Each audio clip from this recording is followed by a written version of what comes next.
బతకబెట్టోళ్ళు కాదు. మీ మనవడు లింగయ్య వాళ్ళ దోస్తులు. లింగడు ఏమైంది నీకు? గట్లేసుకున్నావు. ఆ బట్టలేంది, ఆ మెడల గొలుసేంది, ఆ కళ్ళకి కళ్ళద్దాలేంది? నువ్వే కరెక్ట్ కాదురా, మళ్ళా కళ్ళద్దాలేందుకురా? జుట్టేంది, చీపురు చీపురు జుట్టేంది చెప్పు. మస్తు ఉన్నాడే మీ మనవడు, మస్తు అందంగా ఉన్నాడు. ఆ బూట్లు, ఆ ప్యాంటు, ఆ మెడల గొలుసు, కళ్ళకి కళ్ళద్దాలు, మస్తు ఉన్నాడే రాజీ. లింగయ్య ఇదంతా బంగారమేనా?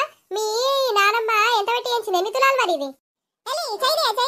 నీ కర్రబాడుకో, నీకు బట్టలకి పైసలు ఇచ్చిందా? బట్టలు మంచి బట్టలు కొనుక్కోమని చెప్పి. నా ఇజ్జత్ పోతారా బయటికి పోతే?